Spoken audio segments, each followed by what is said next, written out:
Jau, važiuojam, nėra čia ko lauk. Nu pasakok, šiandien diena, kaip supratau, linksma buvo. Ir tau, ir tavo kolegom.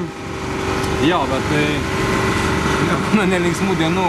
Man tai prasidėjo nelinksmai 80 km, kai užsipyliau kuro, pasilenkus žiūrėti variklį.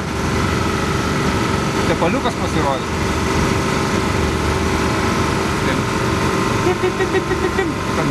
Kad jau viskas, žinai, ir niekaip nesuprantu kodėl. Nusipirkau litrą tepalo, įsikišau čia, ir išvažiavau pagau tarp Franko piko prie greičio ruožo. Apibarstėm, pažiūrėjom, ten lyg tai pro generatoriaus laido prie bokščių teka. Bet vis tiek nejauku. Ir vanduo lašėjo kažkaip įtartinai. Tai va, taip ir pradėjau tą visą kelionę. Pirmi vaizdai pasipylė 43 ar 5 kilometrą. Ten jau buvo parašyta, kad prasidės toje vietoje nupjautos kopos.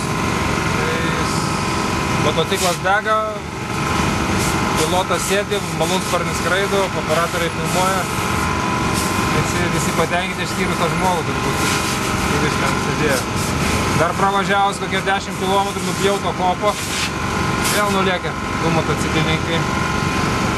Vėl malūnsparnis malas. Tai, žodžiu, šiandien buvo vaizdų.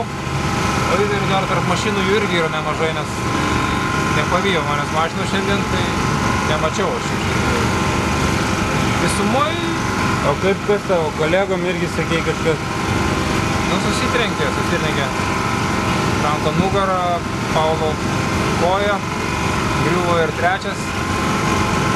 Šiaip 120 km nuvažiavus baigėsi man priekinios bakos kūras, liko tik rezervas. Tai stipriai sumažinau greitį, prasidėjo, kaip sako, atostogos kopose. Per tas atostogas sugebėjau ir saiko nusiverst, nes per lėtai važiavau iš tikrųjų. Tai įslydo kaip? Priekis įslydo ir perskritai? Kopa labai stati ir labai minkštai, pristabdžiau, o priekinis ratas įklimpo ir lėtai pasikėliau ir abudu su motociklu nugriuvom. Bet čia toks buvo minkštas, smagus iš tikrųjų. Franko piko, kiek žinau, irgi padarė panašų. Na, pačioj pabangoj pamačiau, kad kuro yra, tai dar taip smagiai pralėkiau. Ir aš patenkintas, viskas gerai, kad ir 16 pozicijų gavosi. Man labai patiko iš tikrųjų. Karšta šiandien žiauriai buvo, ne? Karšta ir šiek tiek piktas vėl ant savo mechaniko. Vakar keitė karburatorių. Nežinau, kur reikia skubėti, bet per skubėjimą radiatoriaus kvėpavimo šitas žarnelė spausta buvo tiesiog su galiniu sparnu. Tai aš kaip kartais sakau, sustojau šiek tiek, girdžiu, lyg tai ventiliatorius pastoviai dirba. Ir aš pravažiavau visą laiką su uždaryta žarna ir galėjau perkaityti motorą.